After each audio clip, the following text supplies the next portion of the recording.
moi je suis chargée de programmation et de médiation culturelle donc à l'association Tournesol Artistes à l'hôpital. C'est une association qui existe maintenant depuis 25 ans, qui produit des artistes professionnels dans les hôpitaux de la région parisienne. On travaille avec une quarantaine d'hôpitaux. On a un peu toutes les disciplines artistiques, on a la danse, on a du théâtre, on a du cirque, mais aussi et surtout de la musique classique, contemporaine ou musique du monde, jazz, musique africaine.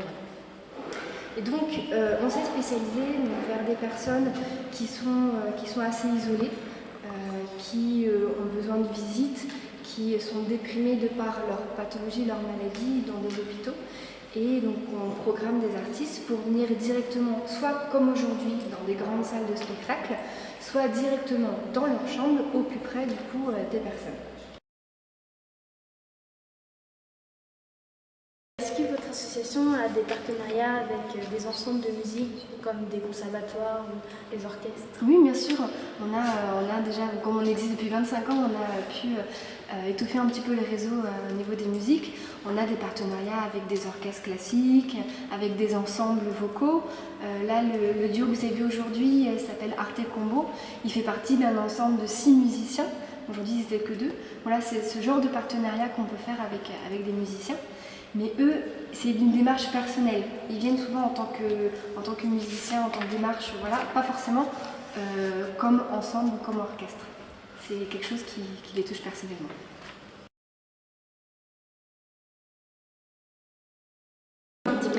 Qu'est-ce que vous pensez que la musique épouse les autres disciplines artistiques? Alors la musique, en tout cas moi je pense que la musique c'est vraiment un langage universel. Ça permet justement une évasion. Il n'y a pas forcément de paroles, il n'y a pas, voilà, les personnes qui sont malvoyantes par exemple peuvent accéder à la musique. On a vraiment ce partage avec la musique qu'on n'a pas forcément avec les autres disciplines artistiques comme la danse, le théâtre ou le cirque. La musique, ça parle à tout le monde, ça réveille des souvenirs comme vous avez vu tout à l'heure quand on a fait les chants de Noël. Ça réveille aussi des images. Tout à l'heure on a évoqué la neige, on a tous, en tout cas pour certains, entendu les petites cloches de Noël, et on a vu des flocons. Voilà, la musique, je pense, est quelque chose voilà, qui véhicule beaucoup de choses. Est-ce que vous pensez que la musique peut être une thérapie? Oui, je pense que la musique peut en tout cas aider à la thérapie.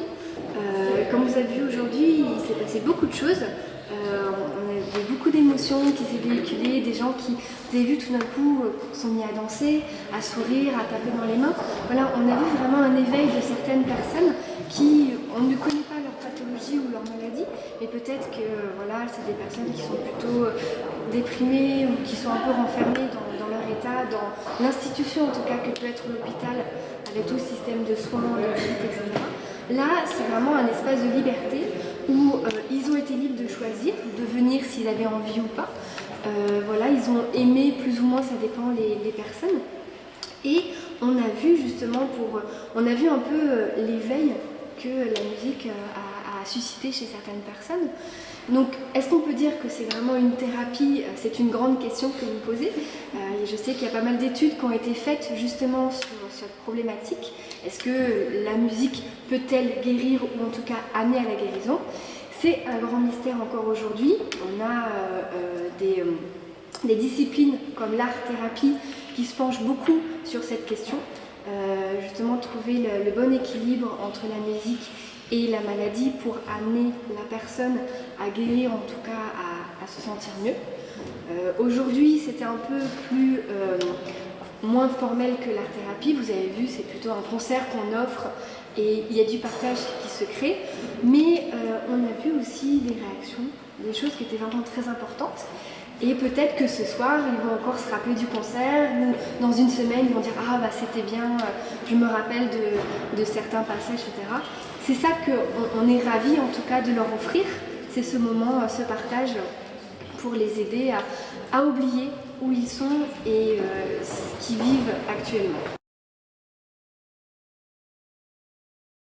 Donc, est-ce que vous pensez que les différents types de musique que vous pratiquez ont des effets différents sur les patients?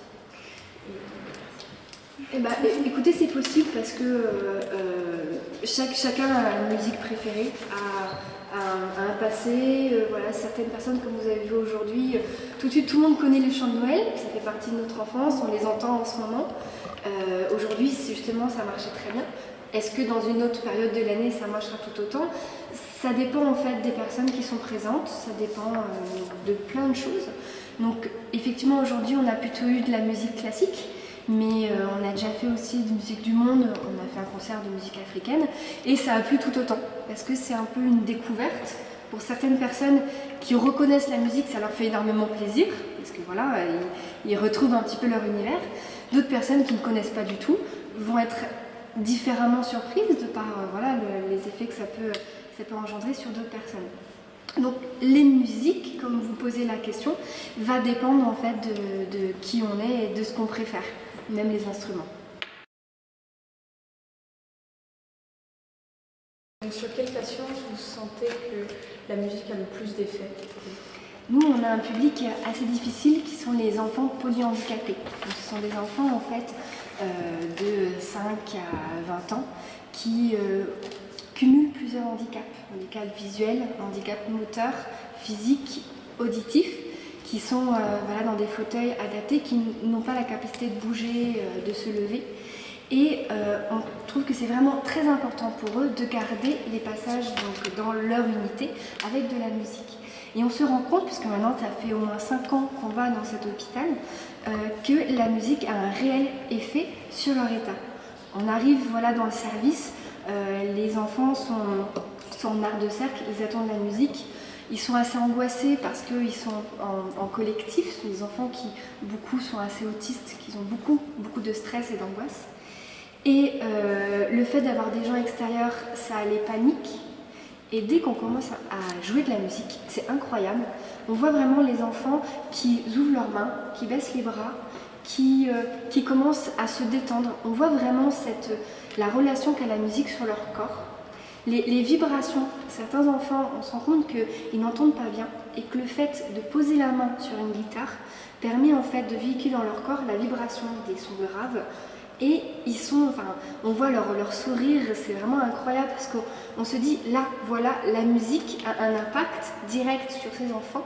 On a trouvé, comme je disais tout à l'heure, un langage pour communiquer avec eux. Parce que la parole avec eux, ils ne comprennent pas forcément bien ou n'ont pas la capacité de répondre.